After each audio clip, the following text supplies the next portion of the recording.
Now I would request Dr. Swati Dhingra from London School of Economics to deliver her talk. Dr. Swati Dhingra is Associate Professor, Center for Economic Performance, London School of Economics, UK. She has done graduation and post-graduation from University of Delhi. She has been research fellow at Center for Economic Policy Research in the year 2012 to present. She is research associate, trade program CEP. She is member editorial board, review of economic studies. She is associate editor, Journal of International Economics. She has a number of research papers to her credit, which got published in various national and international journals. She has been recipient of ERC starting grant for Buy Global Market Power and Firm Growth in the Global Economy. She is the recipient of ESRC Brexit Priority Grant and Bank of England Grant. She is also the recipient of FIW Young Economist Award and ETSG Chair Jacquemin Prize with J. Morrow. Over to Dr. Swati Dhingra. Thank you so much for this great opportunity to talk to everyone. I want to start with saying that Professor Srivastava's talk was so complete and just so excellent that I feel really embarrassed to even follow after that. I'm going to talk a little bit about sort of first saying what this challenge is about, and then I want to talk a little bit about where I think India fits in compared to other countries. So just to give you an idea, we've been doing a lot of different webinars within London School of Economics, and one of the roles that I have is to be on a commissioner for the Economic Diplomacy Commission that the UK is running when it takes over the G7 membership. And one of the key facts that came out in all of our sessions was that this is really a very different kind of crisis. We can't really just simply compare it to the financial crisis that we saw in 2008. And instead, we have to think afresh about these issues, mainly because this is a jobs crisis. This is not like putting a whole bunch of money into banks and then everything goes fine.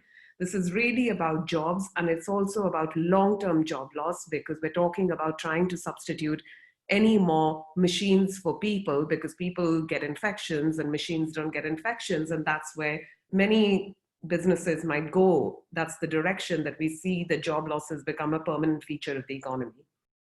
So with that in mind, I want to sort of point out a little bit that is that something which is well recognized in the world? Of course it is. And we've seen really big, bold steps that have happened in the United Kingdom, in Germany, in the United States. So just to give you an example where I am at the moment, which is in London, the United Kingdom government is going to pay for 80% of the wages of workers who couldn't go to work just so that they can be kept on by their employers. So that's the kind of sort of vision that most of these countries feel they have to aspire to, because the jobs crisis that might be coming right after this is really, really fundamental to future progress. And I know that Tiwari ji was here and he's the Minister for Youth Welfare. So I don't have to reiterate this, and especially in a college setting, that if a big long-term unemployment crisis comes, it's going to be young people who are probably going to experience the biggest setback. They're the ones who are going to be entering into the labor market, and it would be an absolute waste of human resources from an economic point of view. If these people were to not get jobs that are good enough for them, that really match up to their capabilities. So with that in mind, I want to point out three things why preventing an unemployment crisis is really important. One, complete waste of resources. We can't let that happen. It's just purely economic waste. The second reason is whenever we see long-term unemployment happen, what the evidence that we have from years and years of research is that it's extremely damaging to the individual. People have massive issues coming out of unemployment, coming out without having, other problems associated with depression, alcoholism. So a lot of social problems come together with massive unemployment. So that's the sort of second reason we have to sort of prevent this from happening. And the reason is that we want to be able to think in terms of also regearing our economy for future crises. And that's the sense in which we have to put in place some sort of insurance mechanism so that people don't always end up suffering when there's a big economic crisis or a big health crisis like we've seen just now. So in that sense, where is India in terms of sort of the level of ambition? I think a lot has been talked about how to strengthen our health infrastructure. A lot has been talked about that we need to make cash transfers to people. But I think where the big story is getting lost here is the fact that we need to get people back to work. And that's really what we need. We need jobs for everyone. And that's the vision that we need to have to be able to deal with the future, with the future sort of immediately after this crisis, and more generally in the future when other crises arise. So I want to start by talking a little bit about that, which is, what do we know about creating jobs for people? Of course, extremely difficult to do that. You can try and put in money into MSMEs and hope that that somehow will take care of the issue.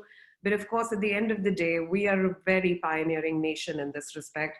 We run already the world's biggest jobs program, the Mahatma Gandhi National Rural Employment Guarantee Act.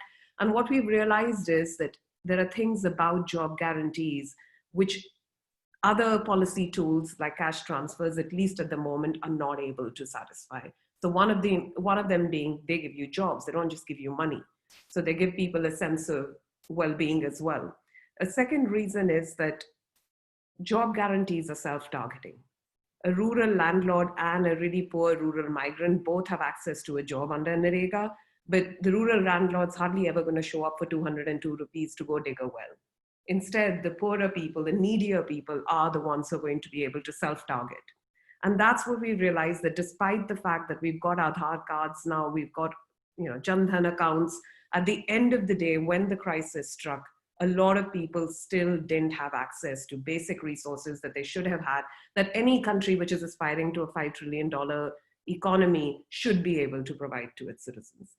So in that sense, I think what really would be needed would be a job guarantee, which is universal, applies to everybody. This doesn't mean just sort of saying that, yes, we'll cover urban workers now, and we'll basically extend the budget, which is for the rural workers, and pile on the urban workers onto that. I think you need much more sort of bolder steps than that.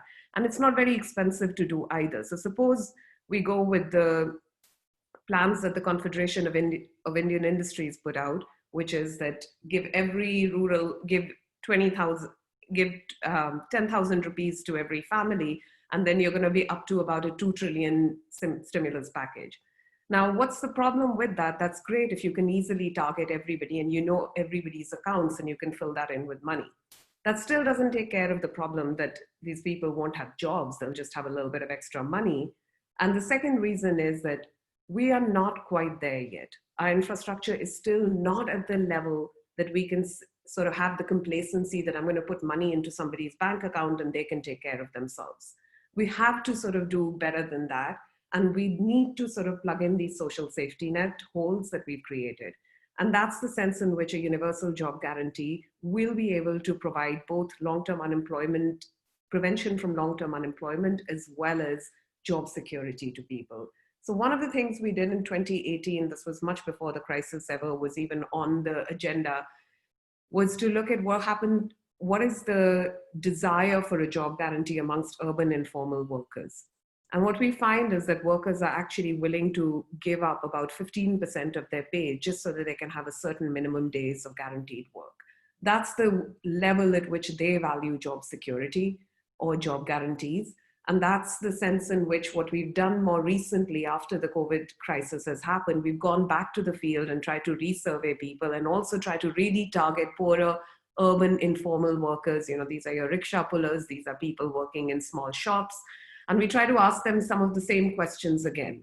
And one of the things we find is that what we found in our first survey hasn't really changed very much. There is a permanent set of precarious jobs people who really would like a lot more job security in their life.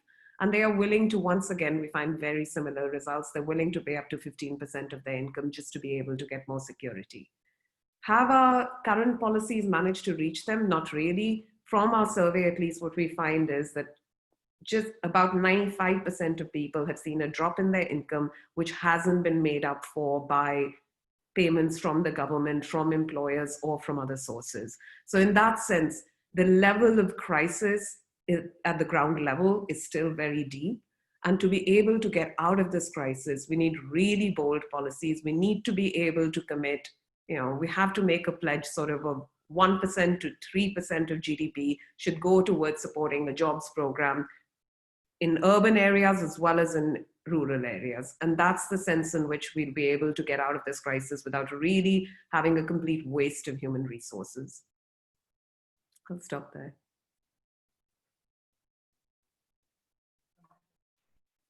Thank you so much, ma'am, for your enlightening lecture. You have rightly pointed out that most of the people do not have the access to the basic resources. This is the actual problem which people are facing in informal sector. Thank you so much, ma'am.